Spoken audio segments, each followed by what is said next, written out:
Welcome back to the United Pubcast, the official podcast of the Man United Supporters Club here in Sydney for some breaking news. Thank God our time Sydney, it's usually 3:30 a.m. where they break this news, but here we are 8:30 on a Thursday night. We have some quite exciting news. Manchester United has a new manager, something was sort of become far too sort of familiar with in recent seasons, but here we are. We are going to sort of soak in the enjoyment of this because we have been waiting a while. We obviously no secret that it is going to be Erik Ten Hag, which is fantastic news. I'm sure he's sort of most people's number one choice over some of the other candidates out there. So it is good to finally get that across the line. It is just breaking news, Vin. I've obviously got Vin, good mate of ours, joining us. Larry's unfortunately out, must be having dinner or something, more important things to do. But I'm sure Larry will be tuning into this and sort of sharing his thoughts as well. But it's an interesting one, Vin, because we all knew it was Erik Ten Hag for the past, I'd say, fortnight.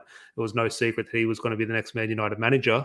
And now that it's here, and it's weird one because he's still in charge of Ajax, I'm going to go through the statement yet, which, to be honest, I haven't even read yet, sort of thing. So I'm going to have to go read the statement in terms of contracts and if he's spoken, what Richard Arnold has spoken about.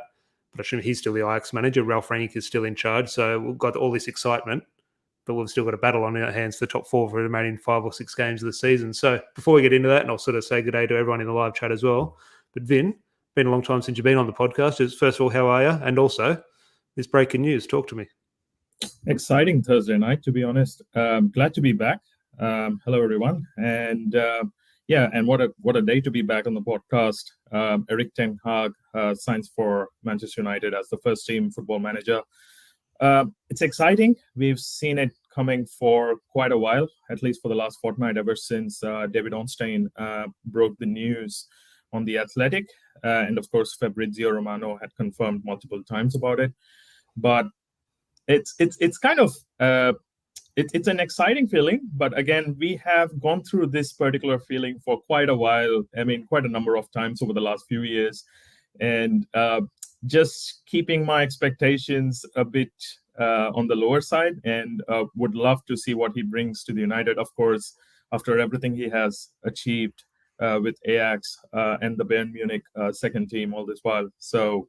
Exciting, but keeping myself on the ground. Is the excitement different? Is it a different feeling? And one, are you happy with how they've done it, or would you prefer United to have done it differently? We know how heavily sort of United sort of the weight they put on PR.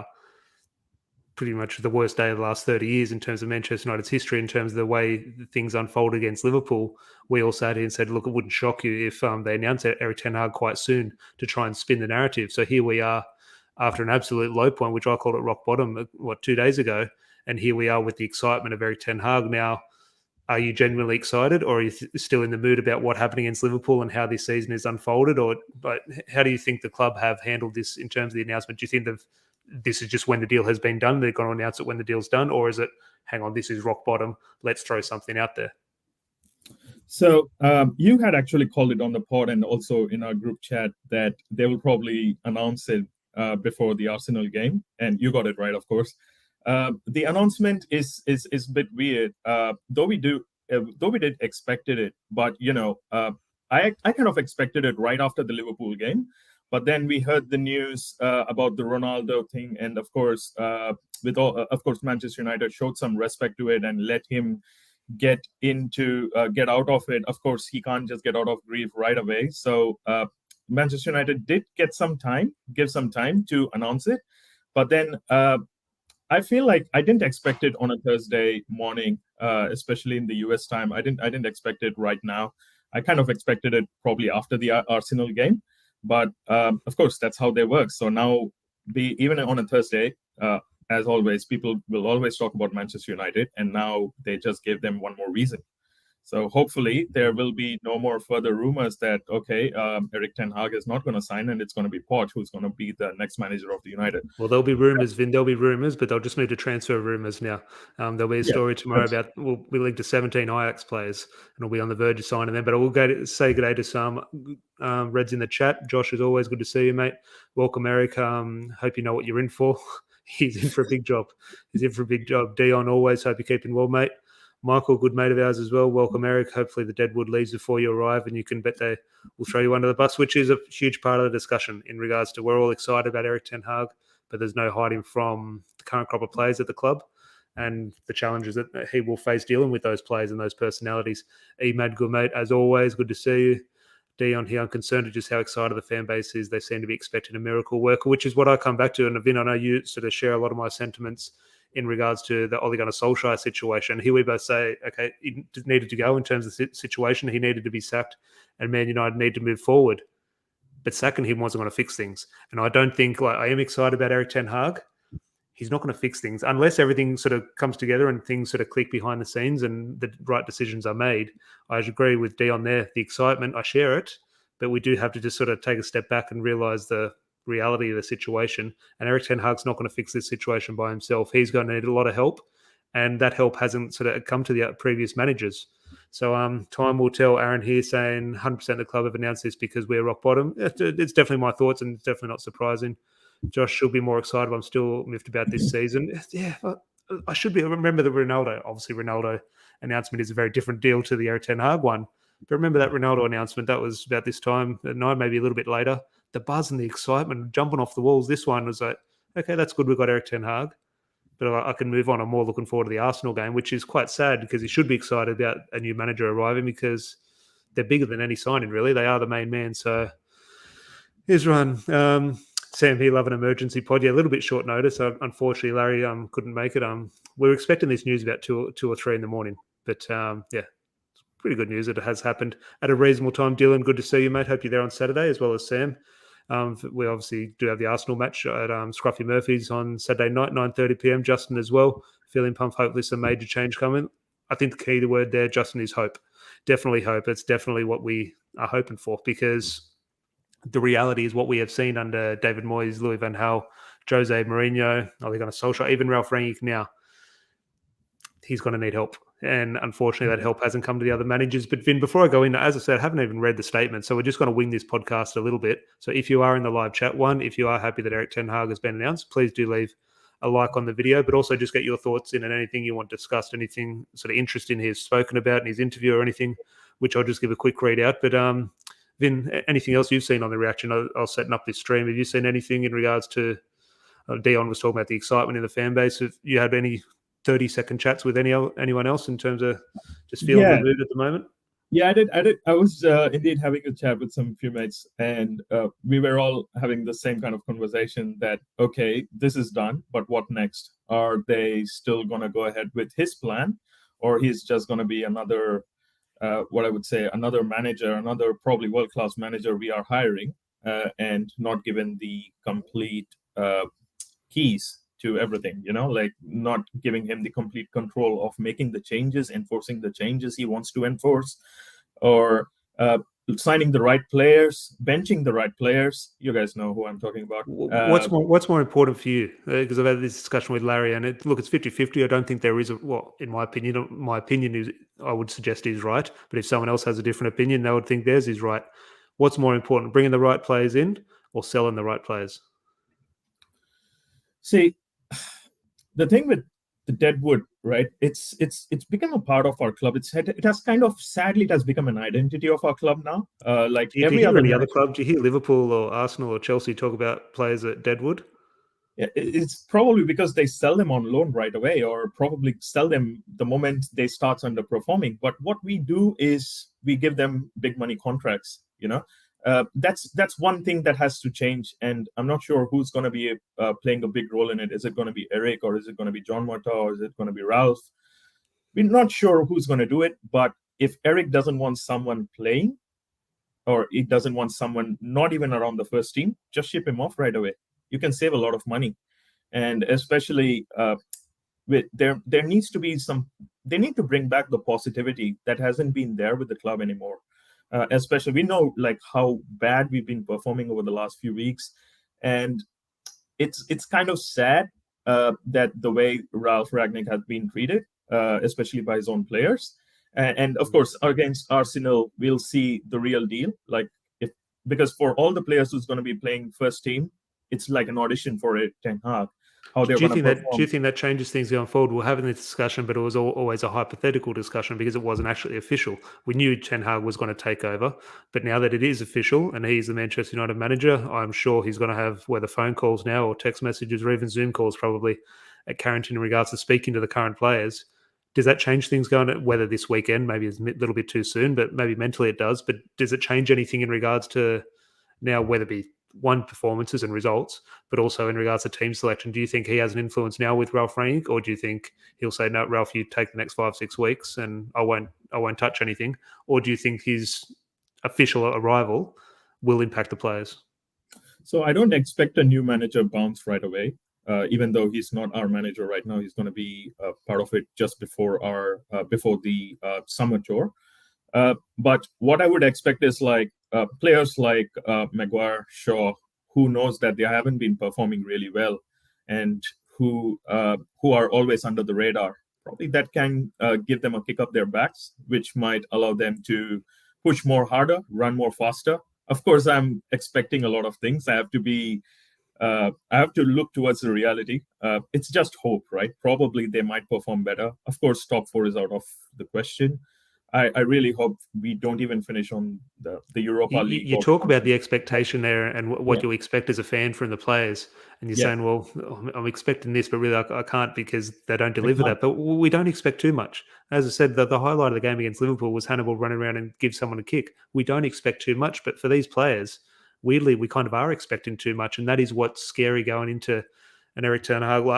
Look, not so much scary. We are excited, and I'm looking forward to the future under him.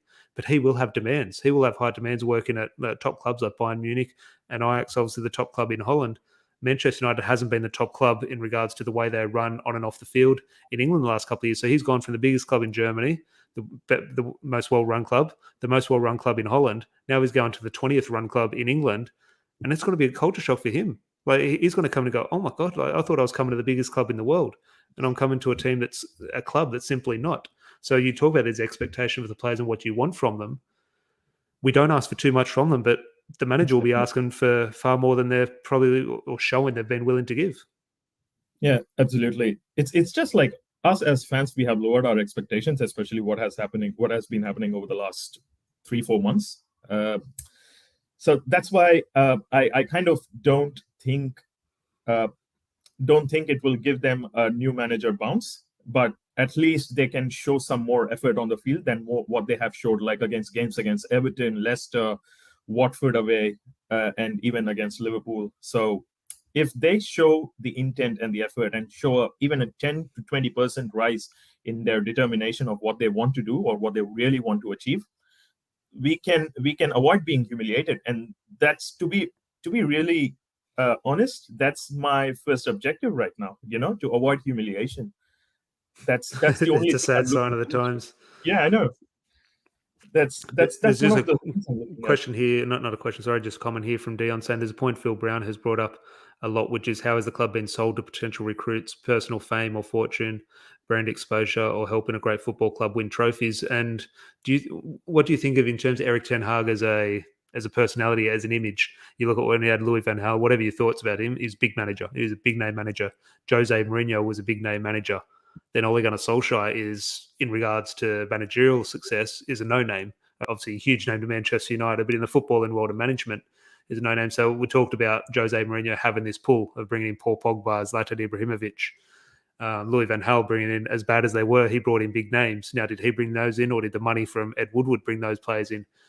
How does the football world, in terms of a player, see Erik Ten Hag? Do they see him as how we see him in terms of this? Not that he's a young manager; he has been around a while. I think his name's quite young in terms of football, but in terms he has been around a while. I think he must be 50 something. But how do potential players see Erik Ten Hag?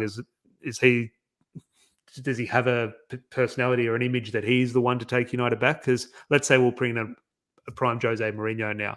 You would have a feeling, okay, he's the manager to take us back. Or if we were to bring in a prime Jurgen Klopp, you'd have a feeling, yep, he's the man. I'm not saying Erik Ten Hag's not the man. I do have a feel there is a positive feeling. But does the football world, whether it be players or sort of other recruits, do they have that feeling that Erik Ten Hag will be that sort of catalyst? So even though he has a bit of a mystique around him, Erik Ten Hag is one of the managers who have recently caught a spotlight, especially after Ajax 2018-2019 Champions League run. So that's one of the reasons why everyone is now hovering over that particular name. But from a player perspective, or at least from a fan's perspective, what I would kind of want him to do is to unearth the gems from our first team or even our reserve team, get the gems up, get them to their spotlight, give them more runs, give them more playing time. I can't say as he's been working in the Dutch league, I can't say that he has a massive player pool. But if there are youngsters out there who has been following the matches, how he's been playing, how he's been managing, how he's been running the show, probably these young talents might want to play under him, because sometimes he's been called, especially on the internet, as the second coming of Pep. Do you think it's almost that case then where, unfortunately, yes, we do have ambitions to go and win the Premier League title, the Champions League title, no matter how far we're away from that, but that's our ambition as a fan. Do you think Erik Ten Hag and the club could almost sell it to that younger player, to that 20-year-old, that 21-year-old? Okay, we're not going to be winning a league, but you come here and I don't want to say we're going to be the next Borussia Dortmund, that type of club where you can come in and will be not the stepping stone in regards to you can play here and move on to a bigger club, because obviously that's not possible. Man United are the biggest club, but you can come here and we'll guarantee you minutes at this level, and then you'll develop into that player. You can take the next step of your career here rather than go and getting a 27, 28-year-old prime player now.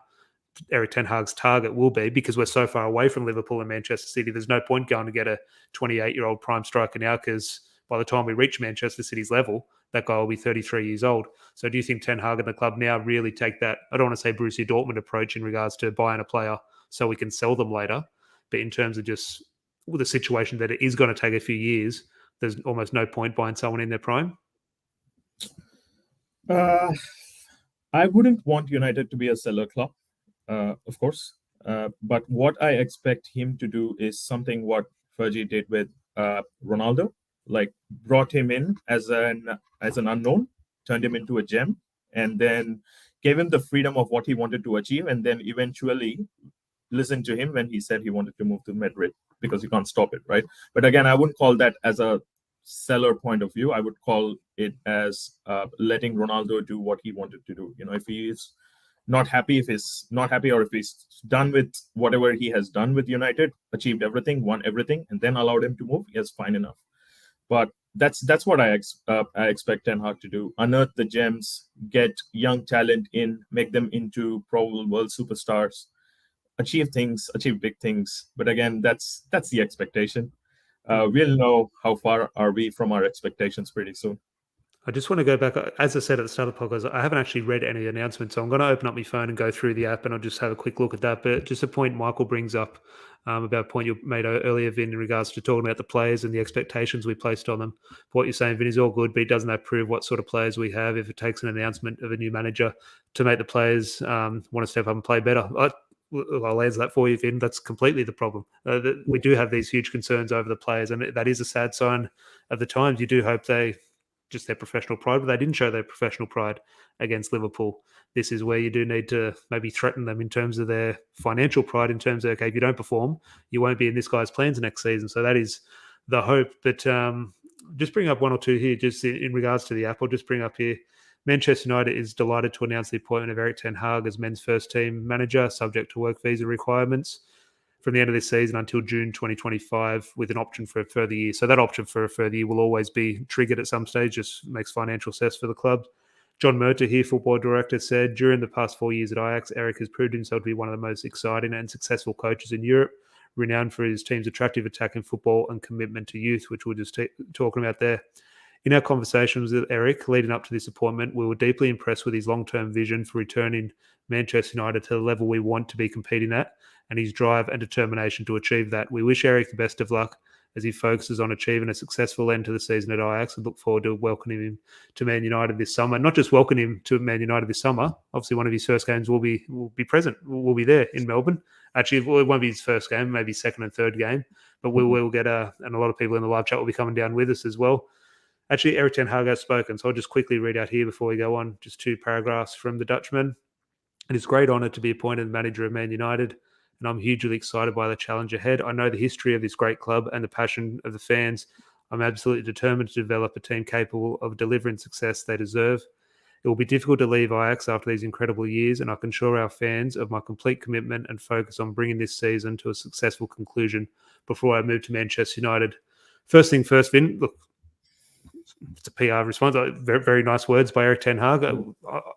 With the excitement, I tend to believe him, and of course I do believe him, but it's very easy for a manager to say the right things. Louis van Gaal, Jose Mourinho all said the right things, just as Erik Ten Hag did here. But I want to give you the benefit of the doubt, and it does sound good.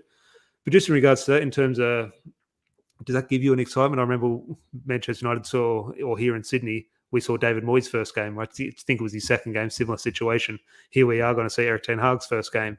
Is that something, or is this nothing? I hope it's not a pattern.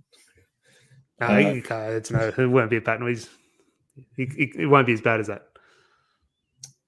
The excitement, as I said, it's just there. But after whatever we as fans have went through over the last, let's say, ever since the last 3 games of Ole, and since then, it's just in a downward trend. All our emotions and all our investment towards the club did a downward spiral. So we are probably not excited.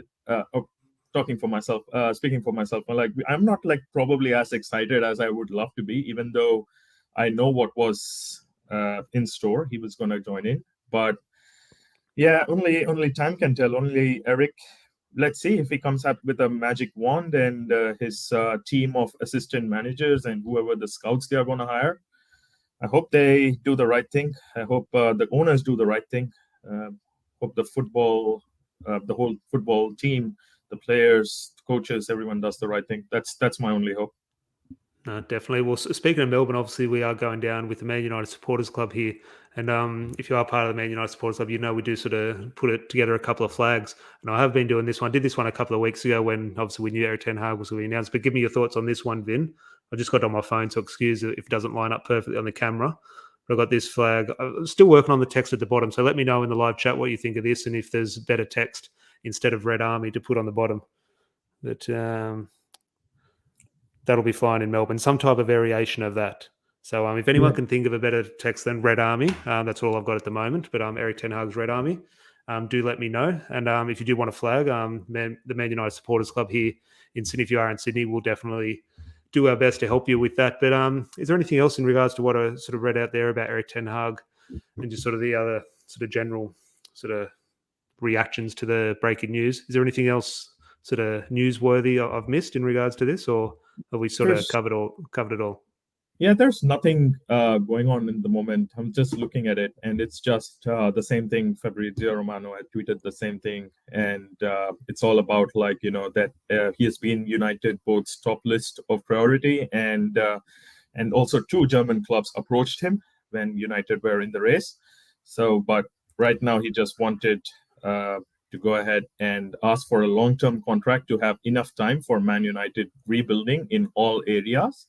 Deal until 2025 plus option until 2026. That's the last tweet. One of the, I like that, but one of the, again, the sort of straws I'm clutching to for a bit of excitement, one of the exciting things for me, and tell me if this is naive and nonsense in the live chat as well, one of the reasons I think Ten Hag, because how many games of Ajax have we watched? To be honest, I haven't seen any Dutch football. I've seen him in the Champions League a couple of years, so not an expert on him in terms of obviously we've all done our research in regards to the rebuild job he's done at Ajax, and you do look out for results. And obviously in the Champions League, what a great sort of audition he has done in the Champions League over the years. But I'm just thinking, well, the times he's been in it, and I'm just thinking, let's say Pep Guardiola was to leave Manchester City. I could see a name, even though I know everything about him or know nothing about him. I could see Manchester City appointing Ten Hag. If Jurgen Klopp was to leave Liverpool, I could see Ten Hag going to Liverpool. And I'm just thinking a situation where we signed Jose Mourinho. Would Liverpool ever go for Jose Mourinho? Would Manchester City go after Jose Mourinho? I thought, probably not. Would they go after Louis van Gaal? And this is not to criticise those managers, but probably not. And here we are, going back to David Moyes, and definitely not saying we have the ambition to be like Manchester City or Liverpool, but they are the front runners at the moment. You do have to look and sort of learn from what they are doing. This is a very Liverpool or Manchester City-like appointment. Now, how that turns out, United, time will tell. Who knows? He might be brilliant. He might be sacked in 18 months. Who knows how it will turn out? But it's an exciting type. It's what they would do. And that, because we haven't been doing those things, that excites me.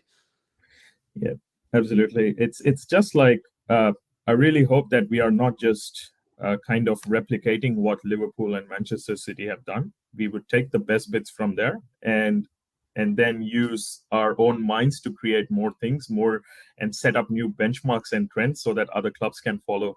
Because what I have seen is like it's not easy to replicate, and even if you sign the right player and right manager and the right type of attacking play, sometimes it doesn't click. So I really hope we are just not replicating our neighbors and Liverpool's success pathway while signing for Erik. Yeah, well, it's an interesting one. Yeah, and look, to be honest, sorry for bringing Manchester and Liverpool into the chat, but look, we had to, unfortunately. Mike here saying, can't wait to see Ten Hag on the touchline at the MCG. Yeah, look, it's exciting because we're discussing, we're in a group chat and we have a few guys in the live chat in there as well. And we're sort of speaking about, we're obviously all going down to Melbourne in July. And look, personally, I'm not going for the football. I'm going down just for the week away and sort of a week at the pub sort of thing. However, we'll have some events here or there, like with former players, and look, fingers crossed, probably no, but fingers crossed always sort of hope to meet a sort of current player sort of thing. And that always sort of brings such excitement. Go, I'd like to get an autograph off this player, or I'd like to shake hands with this player. But we're talking about it, we're going through the team and we're thinking, hang on, if one of them walks past us on the street, I don't think I'd be excited or have a real interest. Like if Harry Maguire's walking down the street, I've got no interest. Like I'd nod sort of thing, where a year ago or 2 years ago I'd ask for an autograph sort of thing. But now I'd simply, sadly, have no desire to do that. Now there are one or two players who obviously do have a strong connection with, and I would sort of be excited to sort of meet them. But this Erik Ten Hag one, the exciting football reasons behind this trip is one, he's coming. So there will be a slight change in regards to the approach football-wise. But also you do think Hannibal will be there. Garnacho will be there in terms of those young players who haven't let us down. So there is that excitement. But if players who sort of have let us down for over 2 years now come on our doorstep, we won't be too excited. But that is the exciting thing football-wise, that we do have to look forward to pre-season. There are these young players, but also the manager who does want these young players. You look at the mood that Jose Mourinho brought over to the USA that pre-season, where he took all the young players over and then was telling all the crowd, oh, don't come watch them, they're no good, sort of thing. Yeah. So it's a different vibe in terms of bringing these young players on tour. Yeah, it was during Mourinho's second season, so I can indeed get like where he was going, especially with what he was going through with no budget to sign players. So he was just indirectly speaking to the management. I can say that. Oh yeah, no, he wasn't having a go at the players. I know what you mean. Yeah, but I wouldn't expect Erik to do anything of that kind. And of course, he's known for building growing talents. Pushing them to the next level. So yes, I'd be super excited to watch Hannibal, Charlie Savage, of course, and even Charlie McNeil, Garnacho. I hope they all get a run during the preseason, because that's what preseasons are for. And also we would hopefully we'll be able to see some Erik Ten Hag's tactics. Of course, it's a preseason firsthand. So we'll know how they play, how the rhythm is, and probably how the tempo is of the game. Of course, can't expect everything 200% right away.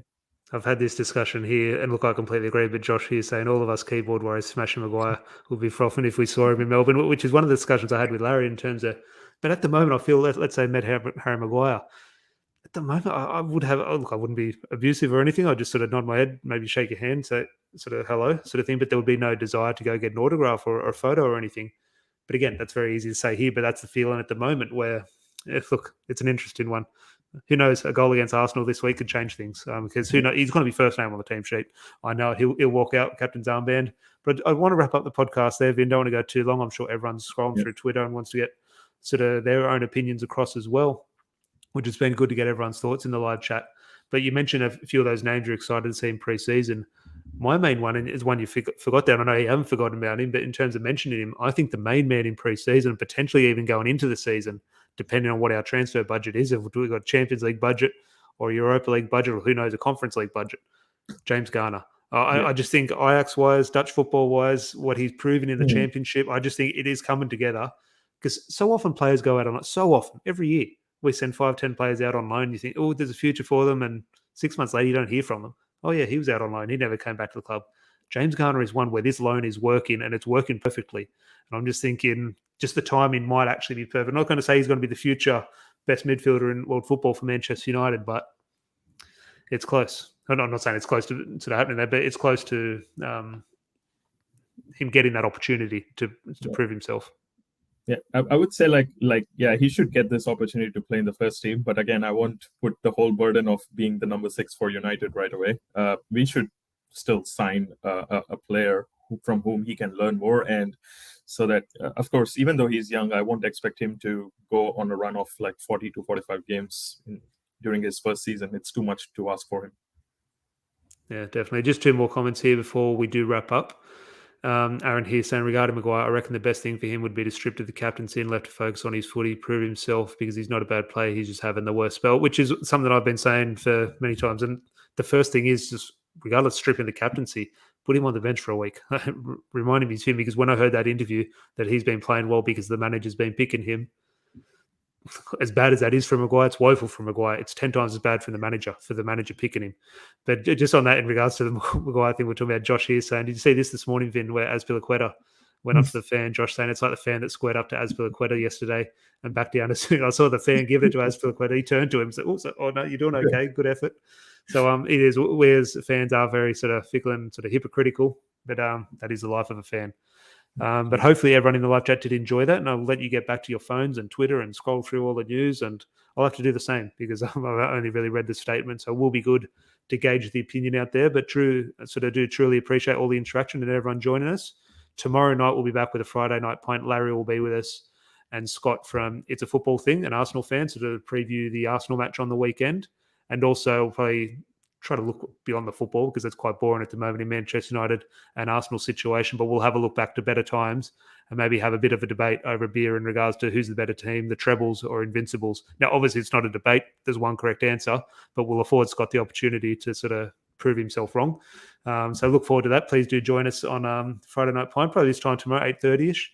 I'm sure there'll be more Ten Hag development, so it'll be a bit of a casual chat. Hopefully everyone can join us there. Vin, always a pleasure, mate. Thanks for joining us in substitution fashion for Larry. Yeah, absolutely. Thank you so much for having me, and hope we discuss the 8-2 win against Arsenal when we discuss tomorrow, just to get some banter in. And of course, we'll be meeting Scott on Saturday when we go for the screening. So yeah, looking forward to it. No, definitely. As I said, hope everyone did enjoy that and got something out of it, and look into a bright future with Erik Ten Hag in charge. Fingers crossed this is the start of, I don't know, the rebuild or the journey back to the top, or just something better than the Liverpool match. Anything better than that, I'll be happy. As long as we're on that path, I will be pleased. But until then, join us tomorrow night this time. Have a good one, guys. Cheers.